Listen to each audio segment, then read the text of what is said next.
The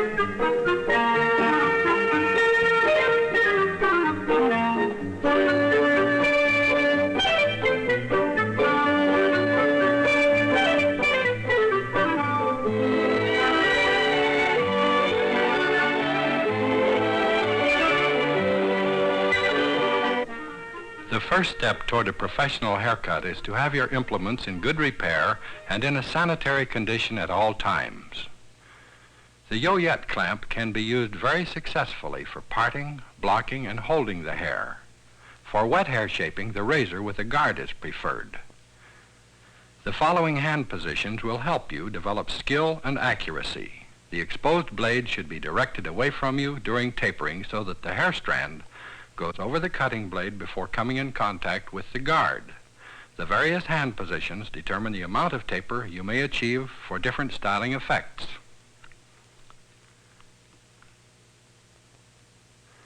The changing of your blade frequently is very important.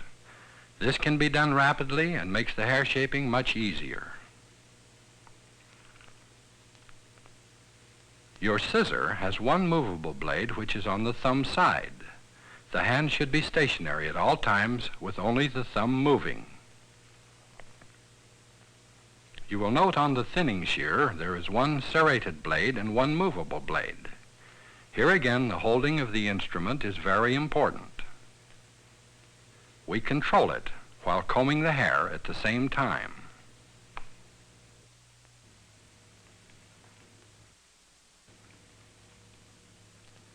For this tailored style, we start with our guide on the nape line.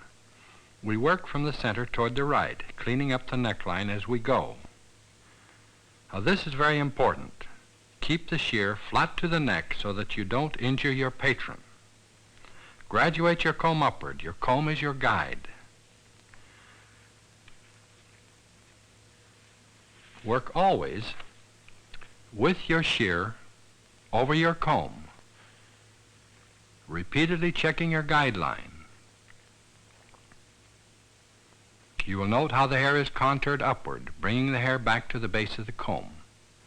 Bring the guide up to the beginning of the earlobe for this tailored neckline. If you desire a little longer neckline, depending on the patron's neck proportion, we can use a little additional length. Now use an effilating movement around the ear. This will give you softness for the forward movement which is going to be used with this tailored style. Comb the hair downward and check it.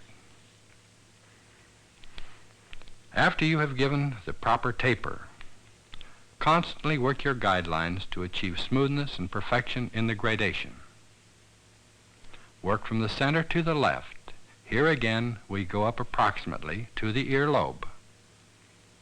We must not get too high behind the ear. Keep it approximately to the earlobe.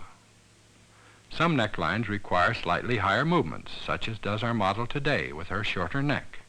Many times we will leave it lower, depending on the style or length of the neckline. Graduate the hair up again, bringing it back into the base of the comb.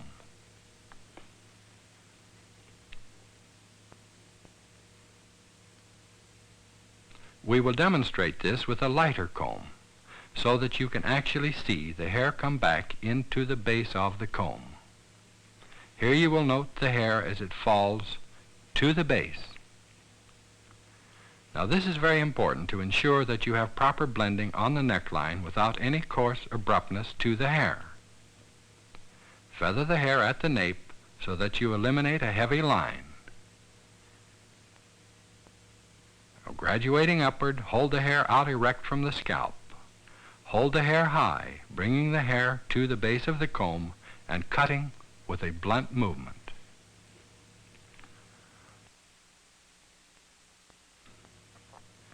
Check your guideline again to make sure you have the guide in the proper contour line with the shape of the head. Let your top sections down next, and blend those with your guideline with an effilating movement, a slithering movement with the shears so that you have quite an extensive taper on the ends. Here again you can hold the hair erect and cut against the base of the comb. Now this tapers down to the neckline, giving a softness to the nape with no bluntness or heaviness at the nape line itself. Graduate upwards, letting one section down at a time.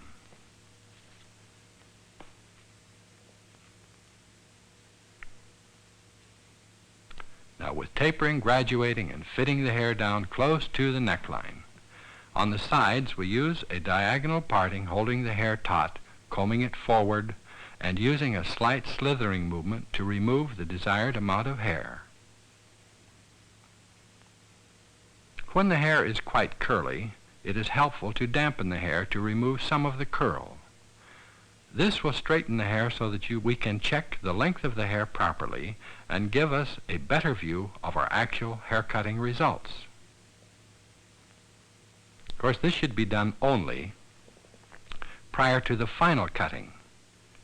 A little bit of cutting can be done with your shear after the hair has been dampened, but generally speaking, we prefer to do our wet hair cutting with a razor rather than with a scissor. However, we can remove some irregularities which we may have missed with our razor by the use of the shear. Now, with the bang arrangement, comb the hair down, here again using quite an extensive slithering movement, so the hair will be soft and casual over the forehead without too much heaviness. Comb the hair into position each time to make sure your length is proper.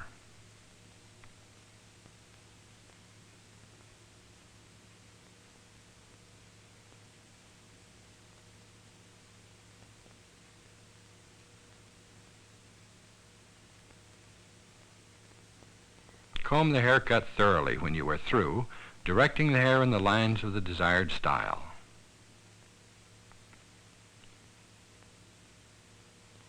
The hair should be groomed thoroughly before the patron leaves if she does not desire a shampoo and wave. Now this is very important. Never let your patron leave the salon without having her hair combed neatly and being well groomed.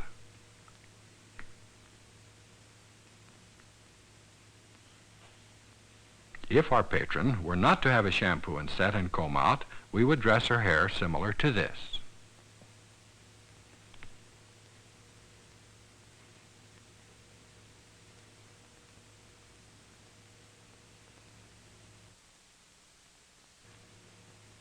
We did give her a set and a comb out.